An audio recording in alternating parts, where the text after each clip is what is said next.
Hello friends, welcome back to my channel.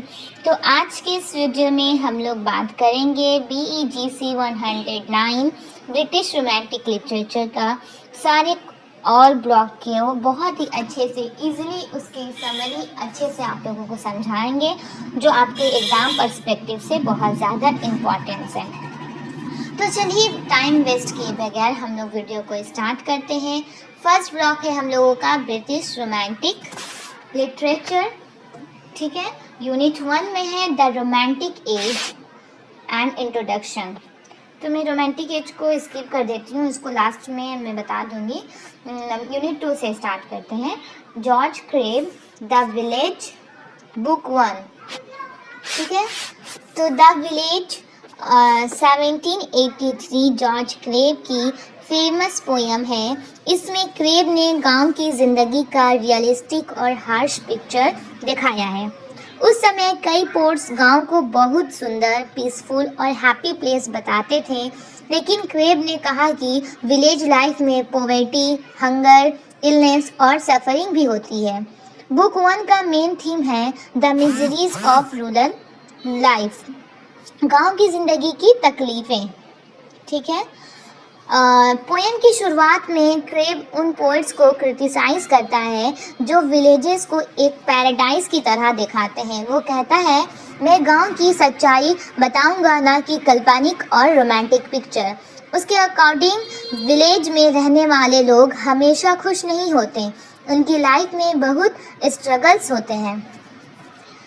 Poet एक coastal village का description देता है। ये गांव समुंदर के पास है। यहाँ का इन्वायरमेंट सुंदर नहीं बल्कि रफ और डिप्रेसिंग है। ज़मीन बंजर है, पेड़ पौधे कम हैं, मौसम अक्सर ख़राब रहता है, समुंदर की तेज़ हवा चलती रहती है। पोइट बताता है कि नेचर भी यहाँ के लोगों पर मेहरबान नहीं है।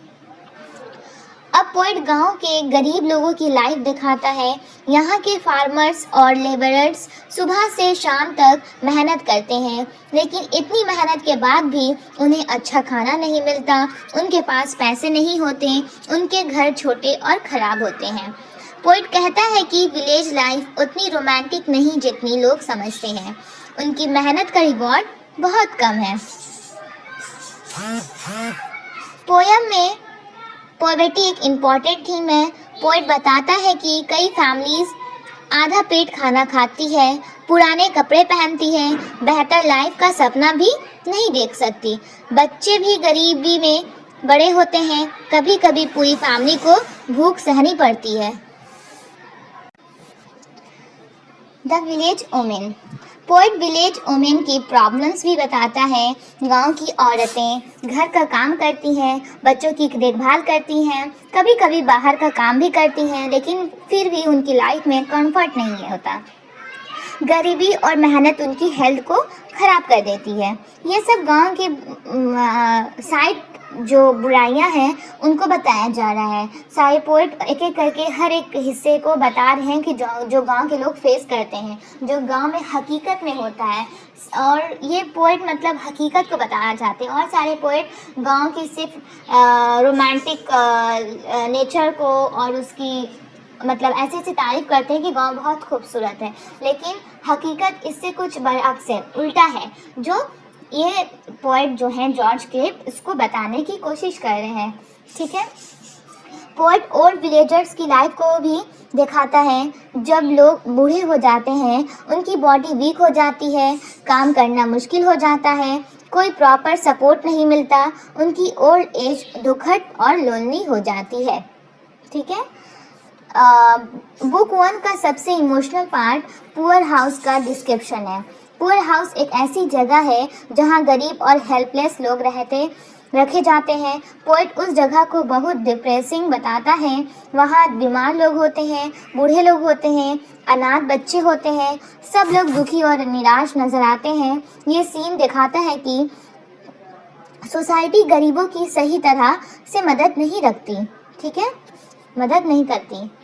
अगर सोसाइटी चाहे, अगर मदद करे तो ये सारे प्रॉब्लम भी ख़त्म की जा सकती है, लेकिन सोसाइटी उन्हें उन्हीं के हाल पर छोड़ देती है। पोइट बताता है कि विलेज में इलनेस भी कॉमन है, डॉक्टर्स और मेडिसिन की कमी होती है, कई लोग बीमारी से सफ़र करते हैं, प्रॉपर ट्रीटमेंट नहीं मिलता, कभी कभी मौत का शिकार हो जाते हैं। इस तरह लाइफ और भी डिफ़िकल्ट हो जाती है उनके लिए। पोइट का मैसेज ये है, पोइट का एंड तक क्रेव एक क्लियर मैसेज देता है, विलेज लाइफ को सिर्फ सुंदर और पीसफुल बताना गलत है। रियलिटी में गांव के लोग पॉवर्टी से लड़ते हैं, हंगर सहते हैं, डिसीजेस का सामना करते हैं, हार्ड लेबर करते हैं। पोइट चाहता है कि रीडर्स गांव की असली प्रॉब्लम्स को समझें और उनकी प्रति सिंपैथी फील करें। ठीक है, तो ये पोयम पढ़ लिए हम लोग। अब इसका मेजर थीम देखते हैं। अगर आप लोगों के एग्ज़ाम में आ गया कि George crave the village book 1 का थीम डिस्कस कीजिए, तो कैसे डिस्कस कीजिएगा? ऐसे, जो चीज़ जो पोयम में बताया गया है उसके दिमाग में रखिएगा कि किस किस टॉपिक पर बताया गया है। जिस टॉपिक पर हिट किया है पोइट ने, वही थीम हो जाता है हम लोगों का। जैसे रियलिटी वीएस रोमांटिक इमेजिनेशन, मतलब है ना, दूसरे पोइट ने क्या बताया कि ये रोमांटिक होता है गाँव, लेकिन इन्होंने रियलिटी को क्रिटिसाइज़ किया है। तो थीम हमारा हो गया reality vs romantic imagination. Crabbe गांव की सच्चाई दिखाता है और रोमांटिक पोइट्स की इमेजिनरी पिक्चर को रिजेक्ट करता है। पॉवर्टी भी हमारा थीम है। गरीबी पूरी पोयम का सेंट्रल थीम है ना, गरीबी। फिर उसके बाद हार्ड लेबर, विलेजर्स बहुत मेहनत करते हैं लेकिन फिर भी उनकी कंडीशन इम्प्रूव नहीं होती।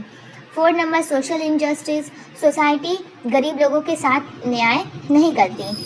5th number human suffering, poem में हंगर, डिसीज, लोनलीनेस और डेथ का रियलिस्टिक पोर्ट्रेयल है।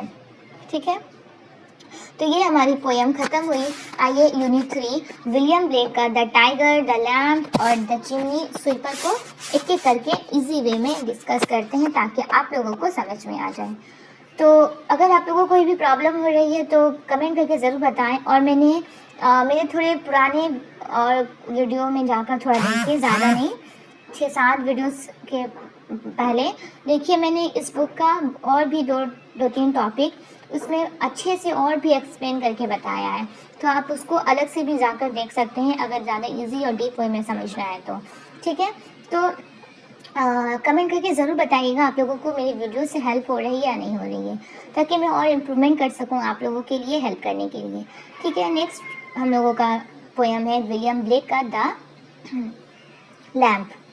तो विलियम ब्लेक की poems the lamp, the tiger और द चिमनी स्वीपर उसकी famous collection songs of innocence और सॉन्ग्स ऑफ एक्सपीरियंस से ली गई है।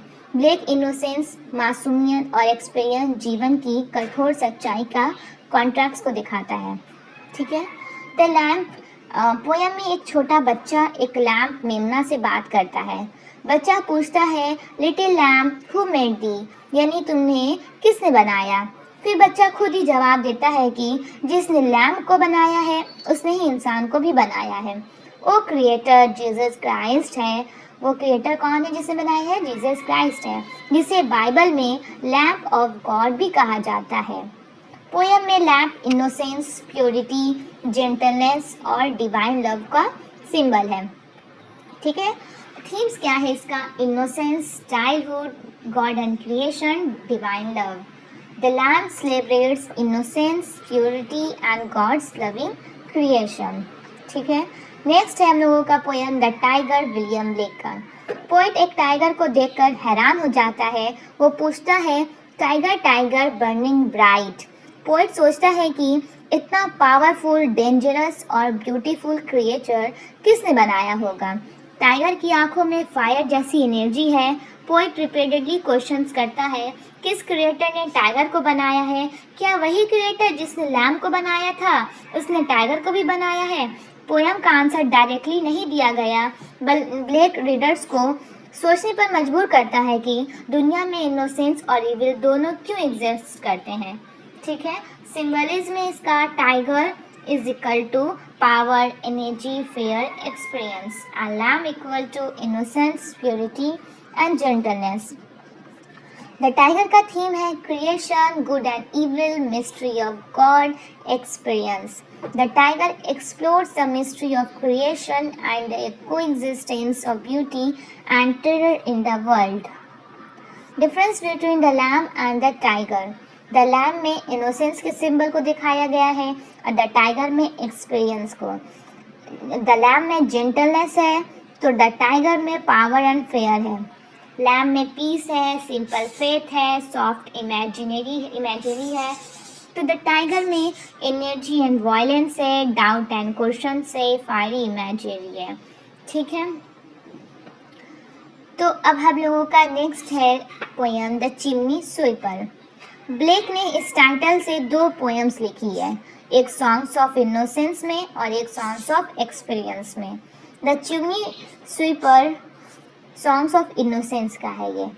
एक छोटा बच्चा बताता है कि उसकी माँ मर गई और उसके फादर ने उसे चिमनी स्वीपिंग का काम करने भेज दिया। वहाँ एक और बच्चा टॉम डैकरी रोता है क्योंकि उसके सुंदर बाल काट दिए गए हैं। नरेटर उससे संतावना देता है।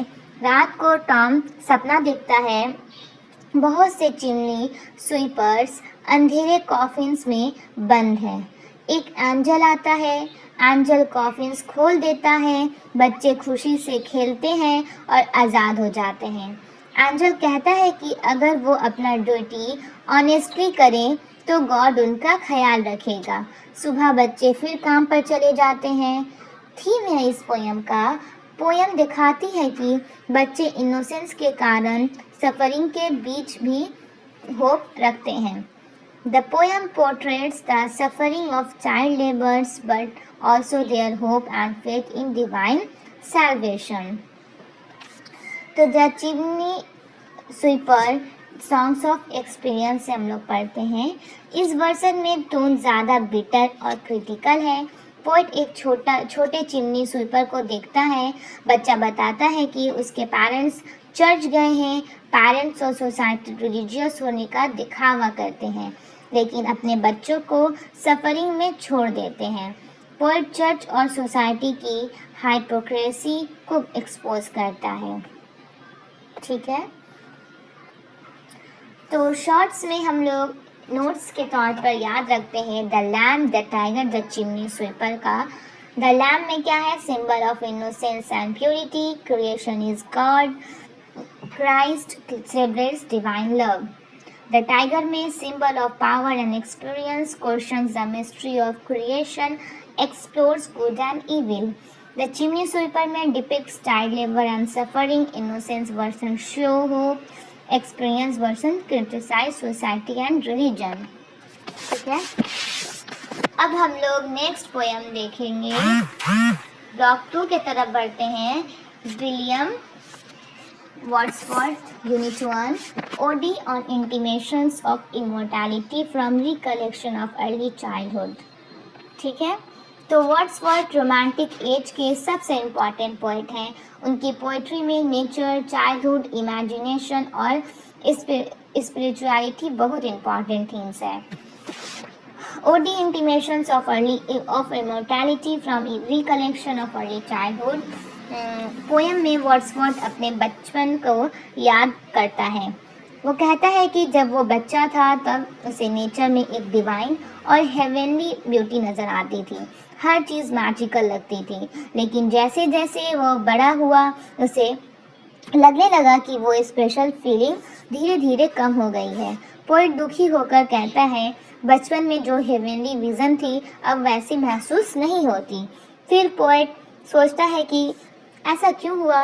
उसका जवाब है कि बच्चे गॉड्स के ज़्यादा करीब होते हैं क्योंकि सोल हेवन से आती है। जब हम बड़े होते हैं दुनिया की रिस्पॉन्सिबिलिटीज़ बढ़ जाती है, हम मटेरियल लाइफ में उलझ जाते हैं, बचपन की डिवाइन विज़न धीरे धीरे कम हो जाती है। लेकिन पोएट कम्प्लीटली होपलेस नहीं है। वो कहता है कि अडल्टहुड में भी मेमोरीज ऑफ चाइल्डहुड, नेचर का लव, स्पिरिचुअल विजडम हमें स्ट्रेंथ देती है। इसलिए पोएट एंड में सैडनेस से होप की तरफ बढ़ता है। ठीक है, मेन थीम है चाइल्डहुड। वर्ड्सवर्थ के लिए चाइल्डहुड लाइफ का सबसे प्योर स्टेज है। Immortality of the soul, soul heaven से आती है और इमोर्टल है। नेचर स्पिरिचुअल ट्रुथ सिखाती है। मेमोरी, चाइल्डहुड मेमोरीज हमें लाइफ भर गाइड करती है। ठीक है, फेमस आइडिया इस पोएम का है, the child is father of the man, यानी चाइल्डहुड एक्सपीरियंसेस ही फ्यूचर इस पर्सनालिटी को शेप करती है। The poem celebrates the spiritual greatness of childhood and the immortal nature of the human soul. ठीक है, तो ये पोएम हम लोगों ने पढ़ लिया। अब विलियम वर्ड्सवर्थ का जो यूनिट 1 में एक और पोएम दिया हुआ है, lines composed a few miles above Tintern अबे। ठीक है, तो यूजुअली कॉल्ड इसको lines composed a few miles above Tintern अबे। पोएम की शुरुआत में वर्ड्सवर्थ बताता है कि वो 5 साल बाद फिर से टिंटन अबे के पास आया है। जब वो नेचर को देखता है, नदी, पेड़, पहाड़, हरियाली, तो उसे बहुत खुशी मिलती है। पोएट याद करता है कि जब वो यंग था तब वो नेचर को सिर्फ एक्साइटमेंट और प्लेजर के लिए एंजॉय करता था। उस समय वो नेचर में दौड़ता था, एडवेंचर एंजॉय करता था, लेकिन अब वो मैच्योर हो गया है। अब नेचर उसके लिए सिर्फ ब्यूटी नहीं है, नेचर अब टीचर है, गाइड है, मोरल फोर्स है, स्पिरिचुअल कंपेनियन है। नेचर उसे पीस और विजडम देती है। पोएम के एंड में वर्ड्सवर्थ अपनी सिस्टर डोरोथी वर्ड्सवर्थ को एड्रेस करता है। वो होप करता है कि डोरोथी भी नेचर से वही हैप्पीनेस और विजडम पाए जो उसे मिली है। मेन थीम है इस पोएम का nature as teacher. Nature moral और स्पिरिचुअल लेसन देती है। मेमोरी, नेचर की मेमोरीज डिफ़िकल्ट टाइम्स में कंफर्ट देती है। ठीक है, ये सारी nature as a teacher, memory, growth and maturity, human nature relationship, ये हमारे इस पोएम का थीम है कि हम लोग नेचर को एज अ टीचर समझते हैं और नेचर से हम लोग बहुत कुछ सीखते हैं, उसे अपना दोस्त मानते हैं जब हम लोग थोड़े मैच्योर हो जाते हैं तो। ठीक है, नेचर की याद हम लोगों को डिफ़िकल्ट टाइम से गुजरने का सहारा बनती है, हम लोगों को कंफर्ट देती है और growth and maturity. Poem childhood से अडल्टहुड तक का डेवलपमेंट को दिखाती है। ह्यूमन नेचर रिलेशनशिप, नेचर और ह्यूमन बीइंग्स का डीप कनेक्शन है। ह्यूमन बीइंग इम्पॉर्टेंट आइडिया इसका क्या है? वर्ड्सवर्थ के लिए nature the nurse, the guide, the guardian of my heart, यानी नेचर उसकी टीचर और प्रोटेक्टर है। ये लाइन आप लोग लेकर आएंगे, अगर कुछ इसमें से आया कि इसको डिफाइन कीजिए तो ये लाइन लिखने से बहुत ज़्यादा अच्छा गुड इम्प्रेशन होगा। कौन सा line? The nurse, the guide, the guardian of my heart. ठीक है, ये वर्ड्सवर्थ के लिए बहुत इंपॉर्टेंट लाइन है। तो टिंटन अबे shows how nature guides, comforts and spiritually enriches human life. The difference between the two poems of William Wordsworth, Ode Intimation of Immortality and Tintin Abbey. तो ओडी इंटीमेशंस ऑफ इमोर्टैलिटी क्या बोलता है? Focus on childhood memories पे focus करता है। Souls immortality होती है। ठीक है, loss of childhood vision, childhood vision को किस तरह से इंसान लॉस कर देता है। Spiritual philosophy, childhood is central, childhood को सेंट्रल बताया गया है। ठीक है, ये सब इंटीमेशन ऑफ इमोर्टैलिटी में है। अब टिंटन अबे में क्या है? Focus on nature and memory. इसमें नेचर और मेमोरी पर फोकस किया गया है और नेचर को टीचर बताया गया है। ग्रोथ थ्रू नेचर के थ्रू ग्रोथ होता है इंसान का। पर्सनल एक्सपीरियंस को बताया गया है। नेचर इज सेंट्रल, नेचर को सेंट्रल बताया गया है।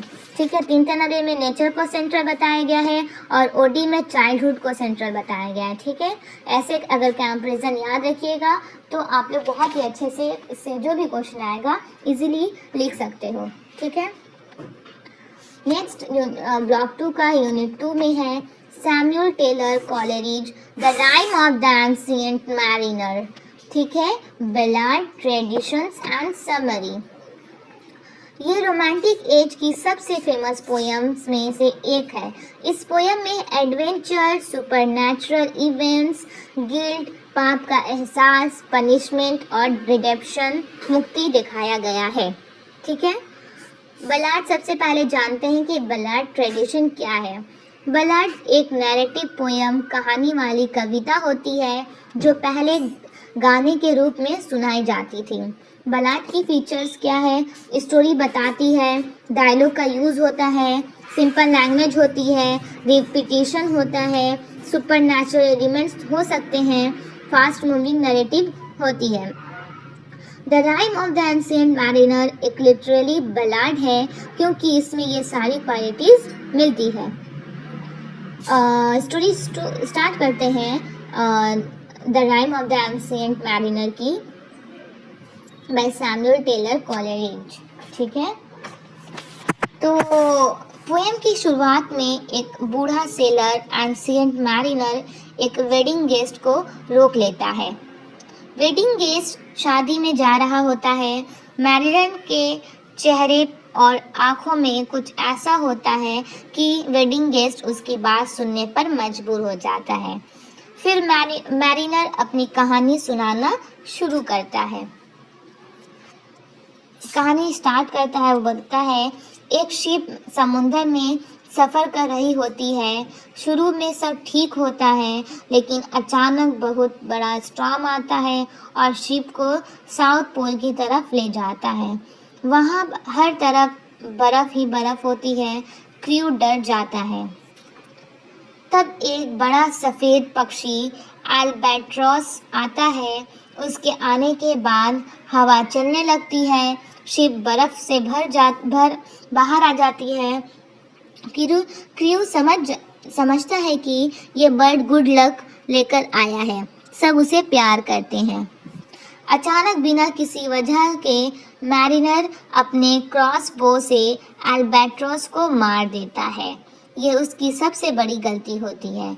नेचर के एक इनोसेंट क्रिएचर को मारने की वजह से प्रॉब्लम शुरू हो जाती है।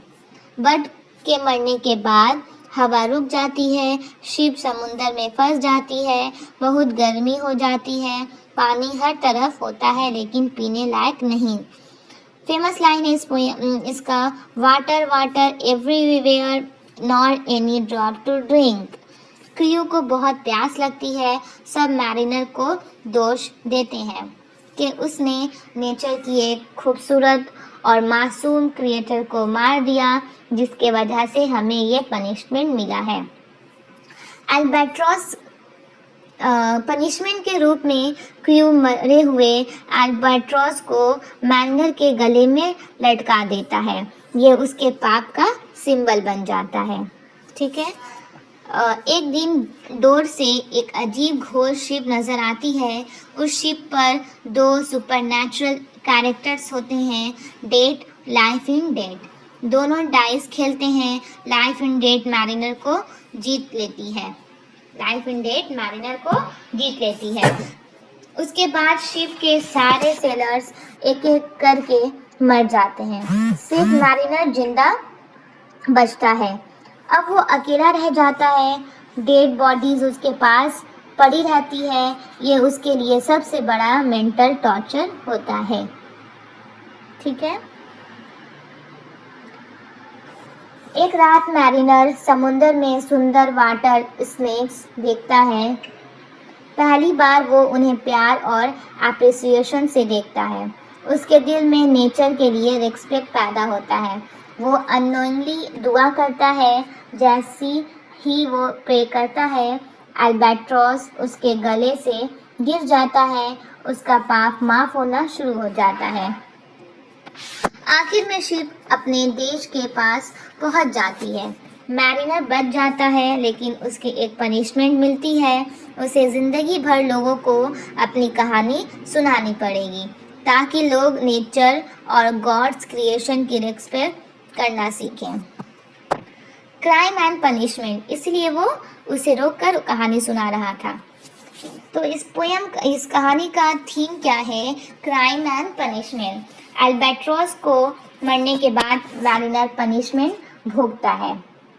सीन एंड रिडेम्पशन, गलती के बाद रिपेंटेंस और प्रेयर से रिडेम्पशन मिलती है। नेचर, हर क्रिएचर इम्पॉर्टेंट है। हमें कोई भी क्रिएचर को फिजूल में नहीं मारना चाहिए। सुपरनैचुरल एलिमेंट्स का इसमें यूज़ किया गया है, जिस तरह से घोर शिप, स्पिरिट्स और मिस्टीरियस पावर्स पोएम में है। आइसोलेशन, मैरिनर पूरी तरह अकेला हो जाता है। सिंबलिज्म इसका क्या है? अल्बाट्रॉस, नेचर, इनोसेंस, गॉड का क्रिएशन। सी, समुद्र को दिखाया गया है, लाइफ और मिस्ट्री। वाटर स्नेक, नेचर की beauty, spiritual awaking. Ancient mariner, human being जो गलती करता है और फिर सीखता है। Moral of the poem, poem का सबसे इम्पॉर्टेंट मैसेज, हमें हर लिविंग क्रिएचर से प्यार और एक्सपेक्ट करना चाहिए। पोयम की फेमस एंडिंग का मीनिंग है, जो इंसान गॉड की सभी क्रिएशन से प्यार करता है वही सच में गॉड से प्यार करता है। पानी दिए तो। The rime of the ancient mariner, ठीक है, यूनिट 3 है इसका। The rime of the ancient mariner, analysis and literary elements, sweeper. अगर एग्जामिनर पूछे analysis of the rime of the ancient mariner, तो सिर्फ स्टोरी नहीं लिखनी है आपको, उसमें बताना है कि कॉलेरिज ने पोयम के थ्रू क्या मैसेज दिया और कौन कौन से लिटरेरी डिवाइसेस यूज़ किए, है ना। आपको जो भी पढ़ाए हम,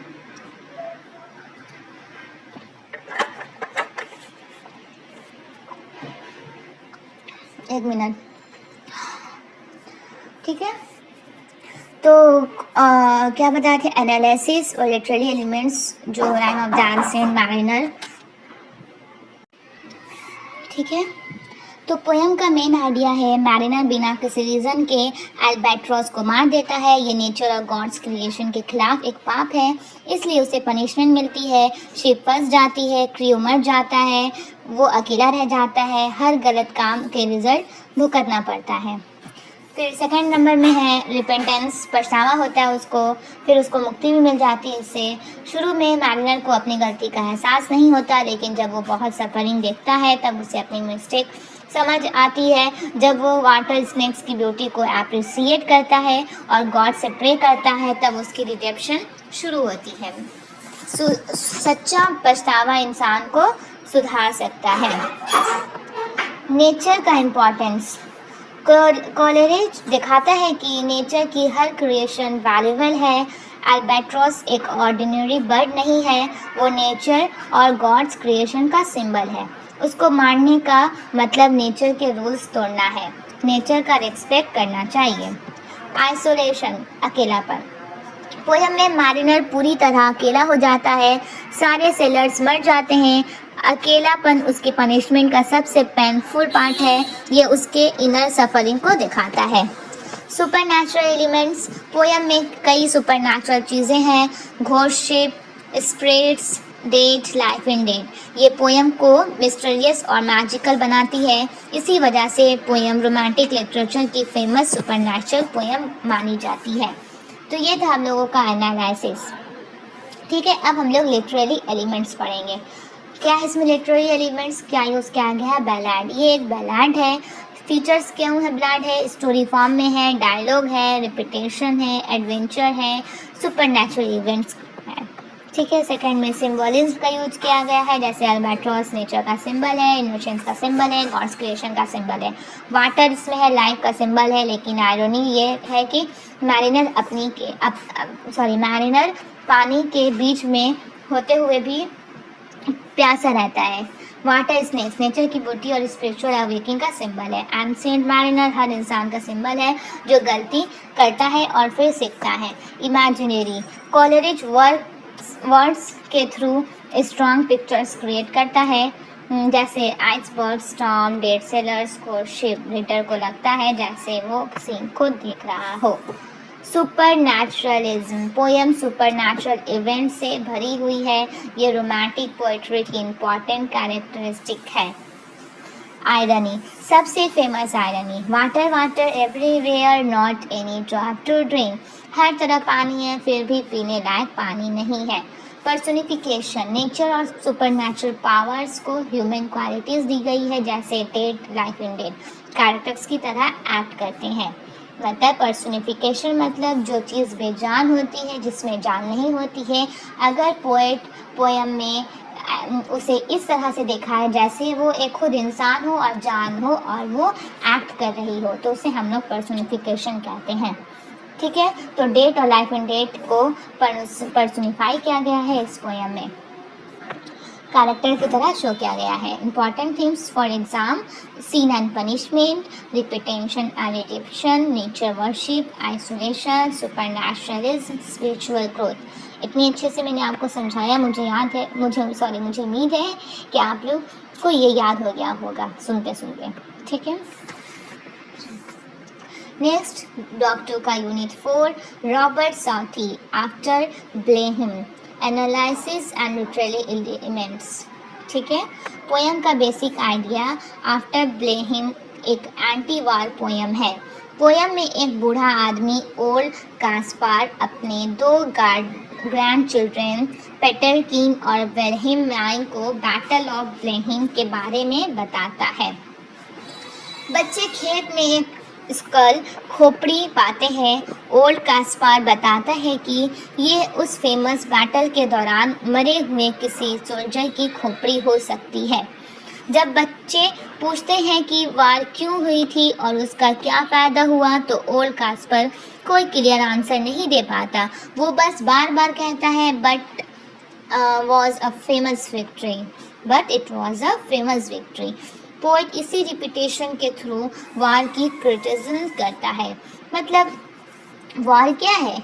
वॉर से सुकून नहीं मिलता है, वॉर से बहुत बर्बादी होती है, लेकिन और उसमें बहुत सारे मासूम लोगों की जानें जाती हैं, सोल्जर्स की जान जाती है, लेकिन जब जान जाने के बावजूद कोई भी दोनों पार्टी में से एक पार्टी की जीत होती है। तो ये बोलता है कि पता नहीं इतने सारे नुकसान हुए, फ़ायदा क्या हुआ नहीं मालूम, लेकिन हम लोगों को जीत हुई। उसके पास कोई जवाब नहीं होता है, बार बार यही बात बोलता है। तो इस तरह से पोएट क्रिटिसाइज़ कर रहे हैं कि जिससे कुछ फ़ायदा नहीं होता, लेकिन एक जीत के नाम पर लोग वार करते हैं और मासूम की जानें लेते हैं। ठीक है, एनालिसिस देखते हैं इसका। एंटी वार थीम। पोएम का मेन मैसेज है कि वार डिस्ट्रक्शन और सफरिंग लाती है। बैटल में बहुत लोग मरे, घर जल गए, फैमिलीज बर्बाद हो गई, फिर भी लोग उसे रिग्रेट विक्ट्री बोलते हैं। पोएट इस सोच का मजाक उड़ा रहा है। Innocent questions of children. Peterkin और विलहेल्माइन सिंपल क्वेश्चंस पूछते हैं। वार क्यों हुई, इसका फ़ायदा क्या हुआ, ये क्वेश्चंस लॉजिकल हैं, लेकिन ओल्ड कास्पार उनका जवाब नहीं दे पाता।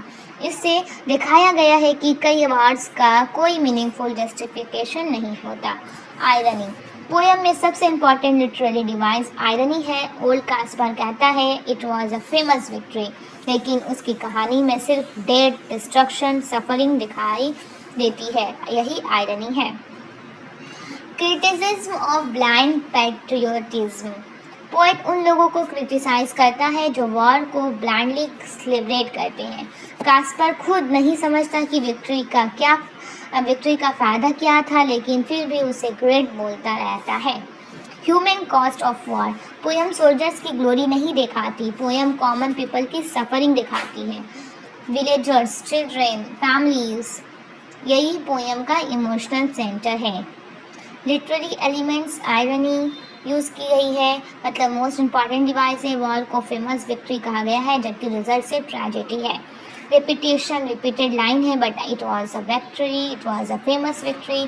इसी रिपीटेशन से पोएट स्कार्स क्रिएट करता है। डायलॉग। पोएम कन्वर्सेशन के फॉर्म में लिखी गई है। ओल्ड कास्पार, पेटर किंग, विलहेल्माइन, इसके बीच डायलॉग होता है, इसे पोएम इंटरेस्टिंग लगती है। ठीक है, ये 3 कैरेक्टर हैं, ये से याद रखिएगा, एग्ज़ाम में आ सकता है। ओल्ड कास्पर का कैरेक्टर को डिफाइन करो, पेटर किंग क्या है, कौन है, इसको डिफाइन करो, विलहेल्माइन कौन है। तो इसको कैरेक्टर्स को याद रखना है आपको। बैलेड फॉर्म में ये भी है, पोएम एक बैलेड की तरह है। फीचर्स स्टोरी टेलिंग है, डायलॉग है, सिंपल लैंग्वेज है, नरेटिव स्टाइल है। आप लोगों के एग्ज़ाम में ये भी आ सकता है, बैलेड क्या है। इमेजिनरी। पोएट वॉर के हॉरिबल इफेक्ट्स को इमेजिनरी से दिखाता है। Burning homes, dead bodies, skull in the field. Reader easily scene imagine कर सकता है। कॉन्ट्रास्ट है फेमस विक्ट्री के क्लेम और एक्चुअल डिस्ट्रक्शन के बीच। Major themes, futility of war अक्सर मीनिंगलेस होती है। सफरिंग ऑफ कॉमन पीपल, सबसे ज़्यादा नुकसान आम लोगों का होता है। ब्लाइंड एक्सेप्टेंस ऑफ हिस्ट्री, लोग बिना सोचे हिस्टोरिकल विक्ट्रीज को सेलिब्रेट करते हैं। इनोसेंस वीएस एक्सपीरियंस, चिल्ड्रेन सच्चाई जानना चाहते हैं जबकि अडल्ट्स पुरानी बिलीफ रिपीट करते रहते हैं। ठीक है, तो आप लोगों का यूनिट 4 ऑलमोस्ट कंप्लीट हो चुका। अब हम लोग चलेंगे ब्लॉक 3 की तरफ और उसके बाद ब्लॉक 3 करने के बाद ब्लॉक 4 लास्ट है, उसको अच्छे से एक्सप्लेन करने के बाद वीडियो को ख़त्म कर देंगे। तो वीडियो लॉन्ग हो जा रही है, तो आप लोग को अगर पूरा देखना है तो वीडियो को एंड तक देखिए ताकि एग्ज़ाम में आप लोगों का कुछ भी ना छूटे। ठीक है, तो ब्लॉक 3 यूनिट 1 स्टार्ट करते हैं। चार्ल्स लैम्ब, अ डिसर्टेशन अपॉन रोस्ट पिग। ठीक है, summary and analyse. A dissertation upon roast pig एक ह्यूमरस एसे है जो चार्ल्स लैम्ब ने लिखा था। ठीक है, ये एसे सीरियस टॉपिक पर नहीं है। इसमें लैम्ब ने मज़ेदार और फनी स्टाइल में रोस्ट पिग, भुना हुआ सुअर का बच्चा की डिस्कवरी की एक इमेजिनरी चाइनीज़ स्टोरी सुनाई है। ठीक है, मतलब पिग के बच्चे के बारे में इसमें बताया गया है। ऐसे का मेन पर्पस रीडर्स को एंटरटेन करना है। बहुत पुराने टाइम में बोबो नाम का एक चाइनीज़ लड़का था। ठीक है, एक दिन उसके फादर के घर गलती से आग पकड़ लेता है। घर के साथ उनके पिगलेट्स मतलब पिग के जो बच्चे होते हैं भी जल जाते हैं। जब आग बुझ जाती है, बोबो जले हुए पिगलेट्स को हाथ लगाता है। उसकी उंगलियों पर थोड़ा रोस्टेड मीट लग जाता है, मतलब जो पिग के बच्चे उस आग में जल जाते हैं तो वो क्या होता है, उन लोगों का गोश्त थोड़ा रोस्ट हो जाता है, थोड़ा भुजा जाता है, गोश्त थोड़ा अच्छा हो जाता है।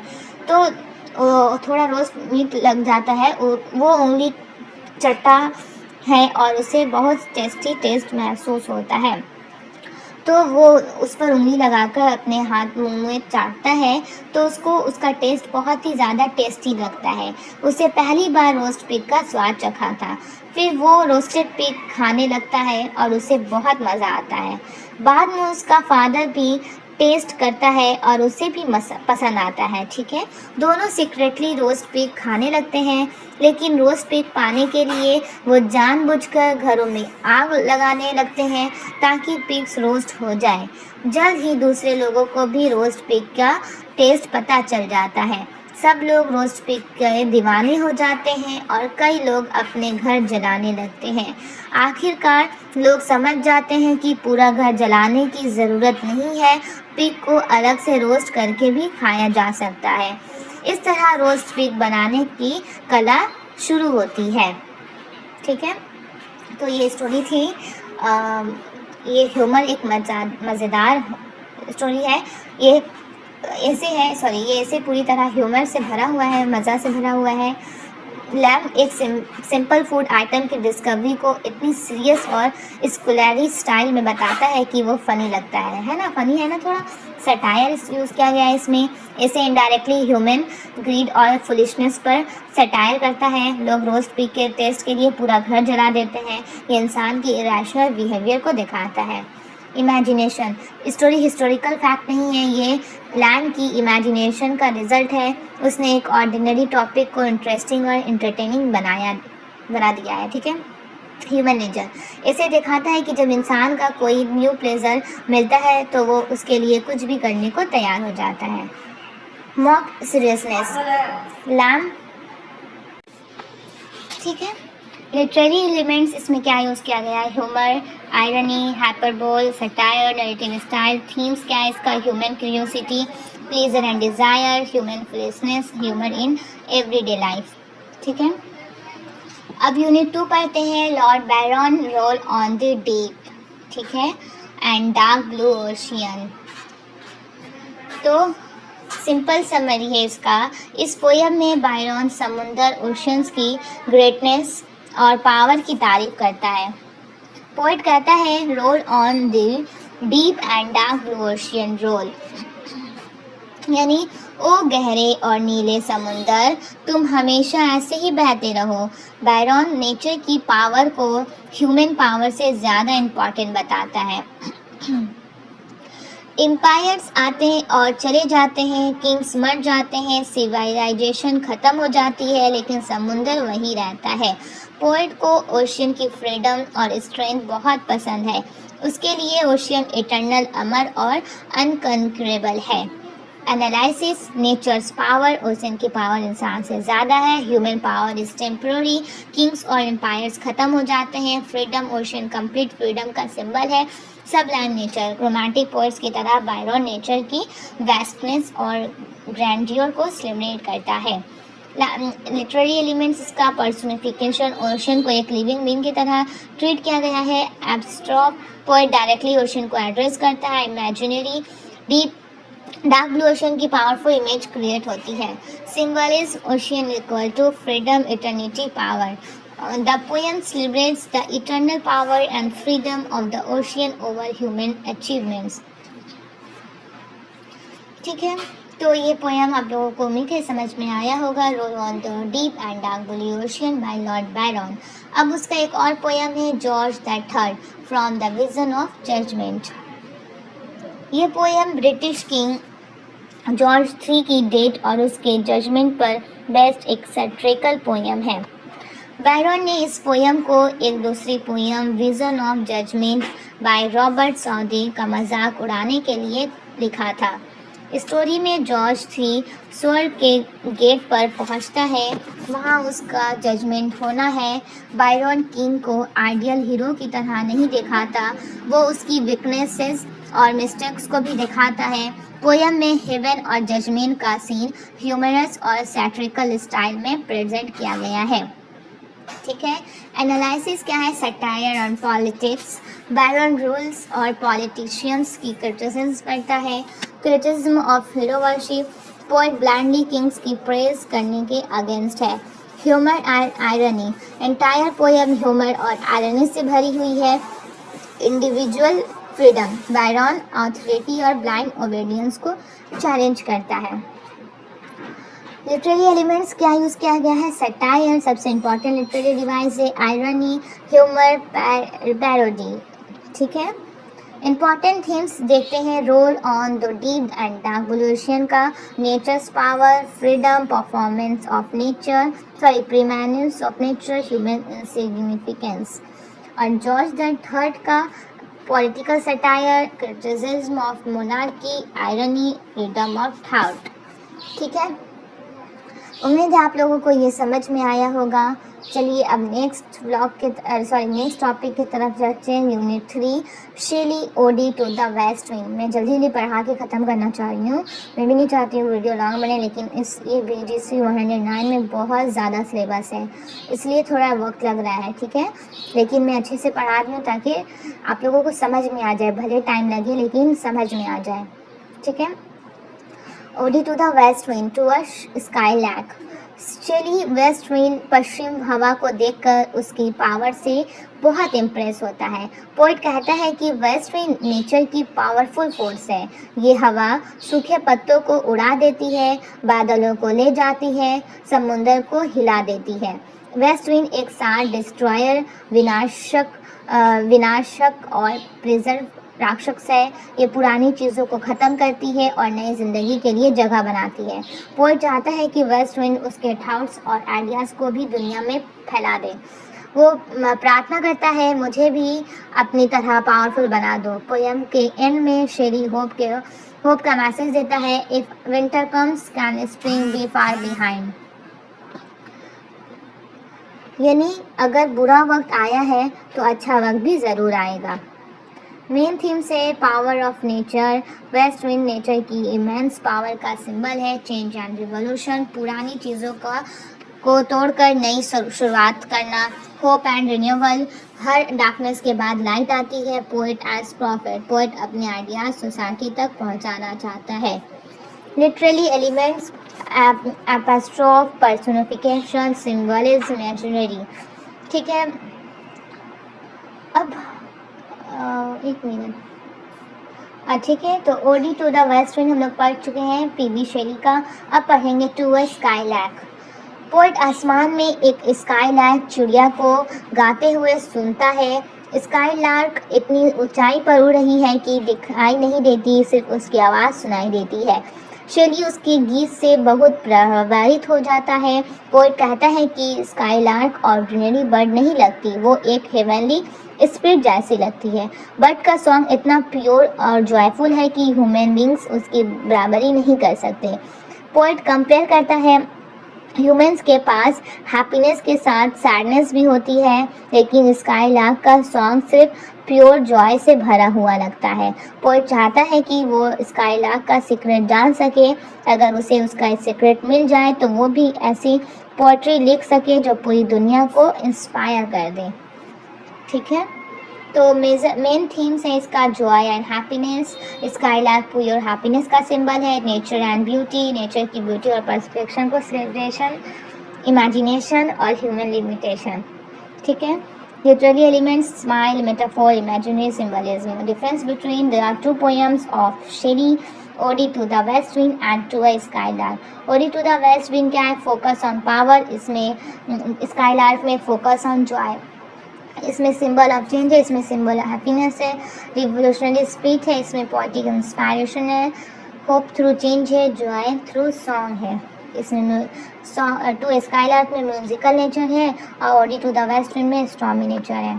ठीक है, अब ब्लॉक 3 का लास्ट पार्ट यूनिट 4 देखेंगे। John Keats ode on a Grecian urn. ठीक है, पोयम में कीट्स एक पुरानी ग्रीक अर्न, मिट्टी का सुंदर बर्तन को देखता है। उस अर्न पर कई पिक्चर्स बनी हुई हैं। लवर्स एक दूसरे के पीछा कर रहे हैं, म्यूजिशियन म्यूजिक बजा रहे हैं, लोग फेस्टिवल मना रहे हैं। पोएट इन पिक्चर्स को देखकर सोचने लगता है ये लोग रियल नहीं हैं, लेकिन उनकी इमेजेस हमेशा के लिए अर्न पर बनी रहेगी। एक लवर्स अपनी बिलव्ड को किस करने वाला है, लेकिन कभी किस नहीं कर पाएगा। लेकिन एक फ़ायदा भी है, उसका प्यार कभी ख़त्म नहीं होगा, उसकी बिलव्ड कभी बूढ़ी नहीं होगी, यानी उनकी ब्यूटी और लव हमेशा के लिए अमर रहेगा। पोएट रियलाइज़ करता है कि ह्यूमन लाइफ टेम्पोररी है, ब्यूटी ख़त्म हो जाती है, लोग मर जाते हैं, लेकिन आर्ट हमेशा ज़िंदा रह सकती है। पोएम एक एंड में फेमस लाइन आती है, beauty is truth, truth beauty. The Keats कहता है कि ब्यूटी और ट्रूथ एक दूसरे से जुड़े हुए होते हैं। ठीक है, अब जॉन कीट्स का एक और पोएम है, ode to a nightingale. ठीक है, पोएम की शुरुआत में कीट्स एक नाइट एंगल का मधुर गीत सुनता है। नाइट एंगल का सॉन्ग इतना ब्यूटीफुल है कि पोएट एक अलग ही वर्ल्ड में चला जाता है। पोएट अपनी रियल लाइफ को याद करता है, उसे दुनिया में दर्द, दुख, बीमारी, मौत नज़र आती है। इसलिए वो चाहता है कि बर्ड का सॉन्ग के साथ इमेजिनेशन की दुनिया में चला जाए। नाइट एंगल का गीत उसके लिए हैप्पीनेस और इमोर्टैलिटी का सिंबल बन जाता है। पोएट सोचता है कि ह्यूमंस मर जाते हैं, लेकिन नाइट एंगल का सॉन्ग सदियों से सुना जा रहा है, इसलिए बर्ड उसे इमोर्टल लगती है। पोएम का एंड में बर्ड उड़कर चली जाती है। पोएट कंफ्यूज हो जाता है, जो एक्सपीरियंस हुआ क्या वो ड्रीम था या रियलिटी थी। ठीक है, तो इसके साथ हम लोगों का ब्लॉक 3 कंप्लीट होता है। तो हम लोग difference between the two poems from John Keats का देखते हैं।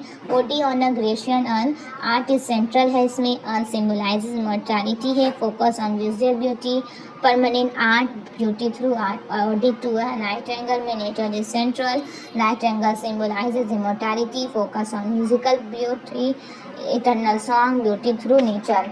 ठीक है, तो इस तरह से हम लोगों का ब्लॉक 3 कंप्लीट होता है।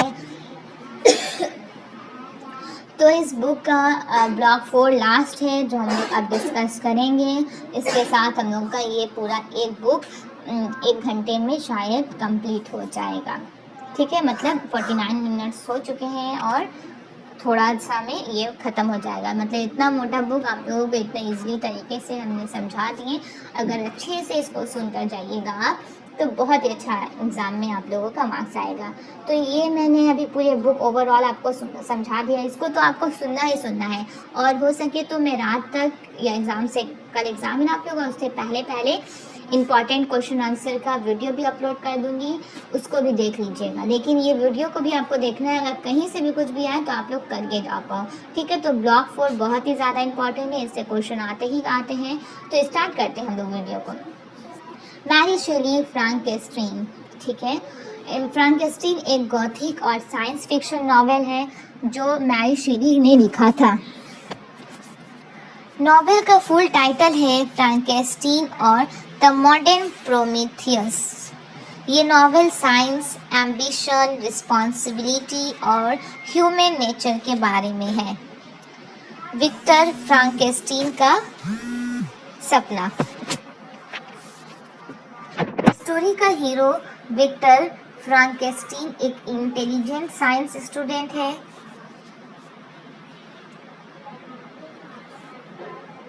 एक मिनट फिर से विक्टर फ्रैंकेस्टीन का सपना। स्टोरी का हीरो विक्टर फ्रैंकेस्टीन एक इंटेलिजेंट साइंस स्टूडेंट है। उसे साइंस और एक्सपेरिमेंट्स का बहुत शौक होता है। वो एक इम्पॉसिबल काम करना चाहता है, डेड बॉडी पार्ट से एक लिविंग क्रिएचर बनाना। ठीक है, विक्टर बहुत साल तक एक्सपेरिमेंट करता है। आखिरकार वो एक क्रिएचर को लाइफ देने में सक्सेसफुल हो जाता है। ठीक है, जब क्रिएचर जिंदा हो जाता है विक्टर उसे देखकर डर जाता है।